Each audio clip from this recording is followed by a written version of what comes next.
DM news Gujarati.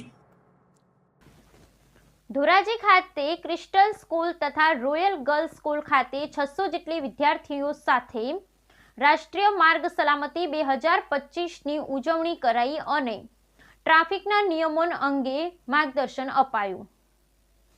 રાષ્ટ્રીય માર્ગ સલામતી માસ 2025 ઉજવણી અનુસંધાને રાજકોટ રેન્જના પોલીસ મહાનિરીક્ષક શ્રી અશોક કુમાર યાદવ સાહેબ તથા રાજકોટ ગ્રામ્ય જિલ્લાના પોલીસ અધિક્ષક શ્રી હિમકરસિંહ સાહેબના માર્ગદર્શન ને સૂચના મુજબ જિલ્લા ટ્રાફિક શાખા રાજકોટ ગ્રામ્યના police sub inspector Shri SD Rana તથા ટ્રાફિક શાખાના પોલીસ કર્મચારીઓ દ્વારા રાજકોટ RTO શ્રી ખપેટ સાહેબ તથા રોડ સેફટીના CO શ્રી જીવી શાહ સાથે સંકલન કરી ધોરાજી ખાતે ક્રિસ્ટલ સ્કૂલ તથા રોયલ ગર્લ્સ સ્કૂલ ખાતે આશરે 600 જેટલા વિદ્યાર્થીઓને ટ્રાફિક જાગૃતિ અંગે સેમિનાર કરી ટ્રાફિકના નિયમો અંગે શિક્ષણ આપવામાં આવેલ તેમજ સરકારશ્રીની યોજનાઓ જેવી કે હિટ એન્ડ રન તથા ગુડ સમેરિટન એવોર્ડ અંગે તથા અકસ્માત સહાય યોજના અંગે માહિતગાર કરવામાં આવેલ તથા ટ્રાફિક નિયમન અંગે જાણકારી અંગેના પેમ્પલેટ વિતરણ કરવામાં આવેલ તથા એન્ટી હ્યુમન ટ્રાફિકિંગ યુનિટના પોલીસ કર્મચારી મયુરભાઈ વિરડા દ્વારા માનવ તસ્કરી ભિક્ષાવૃત્તિ તથા ગુડ ટચ બેડ ટચ અંગેની માહિતી પણ આપવામાં આવી છે। શ્રી રાણાજી ગોળિયા પ્રાથમિક શાળાના સ્વર્ગીય શાંતિલાલ શાહની સ્મૃતિ નિમિત્તે નાકોડા સેલ્સ ધાનેરા દ્વારા તમામ બાળકોને શૂઝનું વિતરણ કરવામાં આવ્યું। શ્રી રાણાજી ગોળિયા પ્રાથમિક શાળામાં સ્વર્ગીય શાંતિલાલ શાહની સ્મૃતિ નિમિત્તે નાકોડા સેલ્સ ધાનેરા તરફથી શાળાના તમામ બાળકોને શૂઝનું વિતરણ કરવામાં આવ્યું, જેમાં તેમના ધર્મપત્ની ગંગા સ્વરૂપ કૈલાશબેન શાંતિલાલ શાહ તેમજ ચિરંજીવી દીપેશભાઈ શાહ તેમજ તેમના ધર્મપત્ની અંકિતાબેન દીપેશભાઈ શાહ તેમજ તેમના બંને પુત્રો હાજર રહી બાળકોને શૂઝ આપવામાં આવ્યા હતા તથા હીરાજી ઠાકોર, નવાભાઈ પટેલ, SMC અધ્યક્ષ પ્રકાશભાઈ પટેલ, SMC સદસ્ય કાનજીભાઈ પટેલ તેમજ વાલીગણ હાજર રહી કાર્યક્રમને દીપાવવામાં આવ્યો તેમજ દાતાશ્રીનો શ્રી રાણાજી ગોળિયા પ્રાથમિક શાળા દ્વારા દિલથી આભાર વ્યક્ત કરવામાં આવ્યો તેમજ શાળાના તમામ બાળકો માટે ગણેશ આપવાની ખાતરી આપી તે માટે શાળા પરિવારે એમનો ખૂબ ખૂબ આભાર વ્યક્ત કરે છે। દિયોદરમાંથી મોટી સંખ્યામાં સાયકલ મળી આવતા તપાસનો ધમધમાટ। સ્થાનિક મીડિયાએ પોલીસને લેખિત ફરિયાદ આપતા પોલીસે તપાસ શરૂ કરી। દિયોદરમાંથી મોટી સંખ્યામાં મળી આવેલ સાયકલ મામલે તપાસનો ધમધમાટ। સ્થાનિક મીડિયાએ પોલીસને લેખિત ફરિયાદ આપતા પોલીસે તપાસ શરૂ કરી। રાજ્ય સરકારે 2023માં શાળા પ્રવેશોત્સવ દરમિયાન ફાળવેલ સાયકલનો જથ્થો ગોડાઉનમાંથી મળી આવ્યો હતો। સાયકલનો જથ્થો ક્યાંથી આવ્યો તેને લઈ દિયોદર પોલીસે તપાસ હાથ ધરી છે। જાગૃત મીડિયાએ દિયોદર પોલીસને લેખિત ફરિયાદ આપતા પોલીસે સ્થળ પર લીધી મુલાકાત। ગોડાઉનમાંથી મોટી સંખ્યામાં સાયકલોને રંગરંગાન કરાતું હતું। રાજ્ય સરકારે ફાળવેલ સાયકલનો જથ્થો કેમ બાળકીઓને વિતરણ ના કરાયો, ઉઠ્યા સવાલો। ડીસા નગરપાલિકાએ કેબિન દુકાનોના ભાડામાં વધારો કરતા રોષ જોવા મળ્યો। 300% ભાવ વધારો કરાયો। ડીસા નગરપાલિકાએ કેબિન દુકાનોના ભાડા વધારતા હોબાળો। 300% ભાડામાં વધારો કરાતા રોષ દુકાનદારો, કેબિન ધારકો પાલિકા કચેરી પહોંચ્યા। પાલિકા પ્રમુખ પતિ ચીફ ઓફિસર તત્કાલીન પ્રમુખ સામે રોષ વ્યક્ત કર્યો। ભાજપના સદસ્યમાં પણ રોષ જોવા મળ્યો। ભાવ વધારો પરત ખેંચવા માંગ કરાઈ। ચીફ ઓફિસરે ભાવ વધારા બાબતે યોગ્ય નિર્ણયની ખાતરી આપી। ચૂંટાયેલા સદસ્ય પણ ભાડા વધારાનો કર્યો વિરોધ। ધાનેરાને બનાસકાંઠામાં રાખવાની માંગ ઉગ્ર બની। અમદાવાદમાં પણ ધાનેરાને બનાસકાંઠામાં યથાવત રાખવા લોકો એકત્રિત થયા। ધાનેરાને બનાસકાંઠામાં રાખવાની માંગ વધુ ઉગ્ર બની। અમદાવાદ ખાતે પણ ધાનેરાને બનાસકાંઠામાં યથાવત રાખવા લોકો થયા એકત્રિત। ધાનેરાને બનાસકાંઠામાં રાખવાના નારા સાથે આવેદનપત્ર આપી લોકોએ કરી રજૂઆત। વિધાનસભા અધ્યક્ષ શ્રી શંકરભાઈ ચૌધરીના અધ્યક્ષસ્થાને પાલનપુર ખાતે સ્વામિત્વ યોજના કાર્યક્રમ યોજાયો।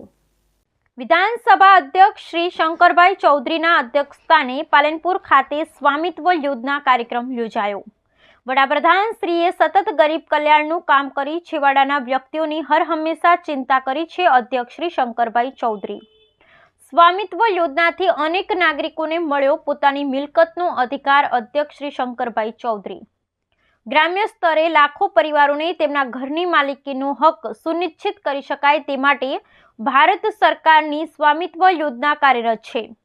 વડાપ્રધાન શ્રી નરેન્દ્રભાઈ મોદીએ સ્વામિત્વ યોજના અંતર્ગત દેશભરના 50,000 ગામડાઓના કુલ 58 લાખ જેટલા પ્રોપર્ટી કાર્ડનું વિતરણ અને યોજનાના લાભાર્થીઓ સાથે સીધો સંવાદ સાધ્યો હતો, જે અંતર્ગત ગુજરાત વિધાનસભા અધ્યક્ષ શ્રી શંકરભાઈ ચૌધરીના અધ્યક્ષસ્થાને નગરપાલિકા ટાઉન હોલ પાલનપુર ખાતે કાર્યક્રમ યોજાયો હતો। આજે દેશભરમાં યોજાયેલા સ્વામિત્વ કાર્યક્રમમાં વડાપ્રધાન શ્રી વર્ચ્યુઅલી જોડાયા હતા। તેમણે લાભાર્થીઓ સાથે સંવાદ કરી સ્વામિત્વ યોજના થકી તેમના જીવનમાં કેવું પરિવર્તન આવ્યું છે તેવી લાઈવ ચર્ચા કરી હતી। કાર્યક્રમમાં વડાપ્રધાન શ્રીએ આજે દેશભરમાં જે લોકોને સ્વામિત્વ કાર્ડ મળ્યા છે તેમને અભિનંદન પાઠવી વિકસિત ભારતના અભિયાનમાં પોતાનું યોગદાન આપવા સૂચન કર્યું હતું। આ કાર્યક્રમમાં અધ્યક્ષ શ્રી શંકરભાઈ ચૌધરીએ જણાવ્યું હતું કે ગુજરાતમાં સ્વામિત્વ યોજના અંતર્ગત લાખો લોકોને પોતાની માલિકીના મિલકતનો હક મળ્યો છે। તેમણે કહ્યું કે વડાપ્રધાન શ્રી નરેન્દ્રભાઈ મોદીની દૂરદર્શી વિઝનના કારણે આજે ગ્રામીણ ભારતમાં એક નવો અધ્યાય શરૂ થયો છે। સ્વામિત્વ યોજનાથી ગરીબ અને વંચિત લોકોનું સશક્તિકરણ થઈ શકશે તથા વર્ષોથી પોતાના ઘરમાં રહેતા લોકોને હવે માલિકીનો હક મળતા ગ્રામીણ વિકાસને વેગ મળી રહેશે। અધ્યક્ષશ્રીએ જણાવ્યું કે સ્વામિત્વ યોજનાથી ગ્રામીણ અર્થતંત્રને પણ મોટો ફાયદો થશે તથા માલિકીનો હક મળવાથી લોકો બેંક લોન લઈ અને પોતાના ઘરનું નવીનીકરણ કરી શકશે અથવા નવો વ્યવસાય પણ શરૂ કરી શકશે। આ સાથે જ જમીનના વિવાદો પણ ઓછા થવાથી લોકોને આ યોજનાનો સીધો લાભ મળી રહેશે। બનાસકાંઠા જિલ્લો આ યોજના અંતર્ગત રાજ્યમાં પ્રથમ ક્રમાંકે હોવાથી અધ્યક્ષશ્રીએ વહીવટીતંત્રને અભિનંદન પાઠવ્યા હતા અને અધ્યક્ષશ્રી અને મહાનુભાવના હસ્તે લાભાર્થીઓને પ્રોપર્ટી કાર્ડ વિતરણ કરાયા હતા। કાર્યક્રમના અંતે પ્રધાનમંત્રી મોદીના વિઝન અને મુખ્યમંત્રી ભૂપેન્દ્રભાઈ પટેલના મિશન એક પેડ માં કે નામ અભિયાન અંતર્ગત વૃક્ષારોપણ કાર્યક્રમ યોજાયો હતો। સ્વામિત્વ યોજના હેઠળ ડ્રોન ટેકનોલોજીનો ઉપયોગ કરી ગામડાઓના નકશા બનાવવામાં આવે છે અને દરેક ઘરની માલિકી નક્કી કરવામાં આવે છે। ત્યારબાદ મિલકત ધારકોને એક કાનૂની દસ્તાવેજ અપાય છે જેને પ્રોપર્ટી કાર્ડ અથવા માલિકીનો દસ્તાવેજ કહેવાય છે। આ કાર્યક્રમમાં ધારાસભ્ય શ્રી અનિકેત ઠાકર, શ્રી પ્રવીણ માળી, શ્રી સ્વરૂપજી ઠાકોર, જિલ્લા કલેક્ટર શ્રી મિહિર પટેલ, જિલ્લા વિકાસ અધિકારી શ્રી એમ.જે. દવે, જિલ્લા ગ્રામ વિકાસ એજન્સીના નિયામક શ્રી શેખ, પાલનપુર પ્રાંત અધિકારી શ્રી કમલ ચૌધરી સહિત બહોળી સંખ્યામાં લાભાર્થીઓ ઉપસ્થિત રહ્યા હતા। સ્વામિત્વ યોજના અંતર્ગત દેશના પ્રધાનમંત્રી મોદી સાહેબે ગ્રામીણ ભારતના વસતા નાગરિકોને પોતાની માલિકીપણાનો મકાનનો અધિકાર આપ્યો છે, જેથી કરીને માત્ર અધિકાર મળશે તેવું નહીં, પરંતુ તે પોતાની મિલકત બનવાને કારણે તેમાંથી નવા કોઈ વ્યવસાય કરવા હોય તો બેન્કિંગ માટેના દ્વાર પણ તેના કારણે ખુલી જશે। આવનારા સમયમાં ગ્રામીણ વિસ્તારની પ્રગતિ માટે ખૂબ ઐતિહાસિક કહેવાય તેવું કદમ આજે દેશના પ્રધાનમંત્રી નરેન્દ્રભાઈ મોદી સાહેબે દેશના સામાન્ય માણસ માટે આપ્યું છે। ધાનેરા હિતરક્ષક સમિતિ દ્વારા આજે હનુમાન મંદિર 3 રસ્તાથી લઈ ધાનેરાના જાહેર માર્ગો પર વિશાળ બાઇક રેલી નીકાળી ધાનેરાને બનાસકાંઠામાં યથાવત રાખવાના નારા લગાવ્યા।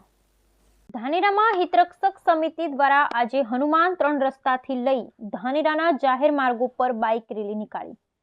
નથી જવું, નથી જવું, થરાદ વાવ નથી જવું, અમારો જિલ્લો બનાસકાંઠાના નારા સાથે બાઇક રેલી નીકળી। પોલીસ બંદોબસ્ત પણ ગોઠવાયો। મોટી સંખ્યામાં બાઇક રેલીમાં લોકો જોડાયા। જ્યારથી બનાસકાંઠાનું વિભાજન કરવામાં આવ્યું છે ત્યારથી લઈ આજ દિવસ સુધી ધાનેરા અને દિયોદરમાં લોકોમાં આક્રોશ જોવા મળી રહ્યો છે। 18 દિવસથી અનેક કાર્યક્રમ આપવામાં આવી રહ્યા છે, ત્યારે ધાનેરામાં આગામી 1 જાન્યુઆરીના રોજ જન આક્રોશ કાર્યક્રમના ભાગરૂપે ધાનેરા હિતરક્ષક સમિતિ દ્વારા આજે બાઇક રેલીનું આયોજન કરવામાં આવ્યું। આ બાઇક રેલીમાં મોટી સંખ્યામાં લોકો જોડાયા હતા અને હનુમાન 3 રસ્તાથી લઈ ધાનેરાના તમામ જાહેર માર્ગો પર આ બાઇક રેલી ફરી અને લાલ ચોક ખાતે ભેગા થયા હતા અને આગામી 21 તારીખના રોજ યોજાનારા જન આક્રોશ સભામાં મોટી સંખ્યામાં લોકો જોડાય તે માટે જણાવવામાં આવ્યું હતું। આજે બાઇક રેલી દ્વારા ધાનેરા તાલુકાને બનાસકાંઠા જિલ્લામાં રાખવામાં આવે તેના માટેનો આજે કાર્યક્રમ હતો। છેલ્લા 18 દિવસથી ધાનેરાની પ્રજા ધાનેરા તાલુકાને બનાસકાંઠા જિલ્લામાં રાખવામાં આવે એના માટેનું જન આંદોલન ચલાવી રહી છે।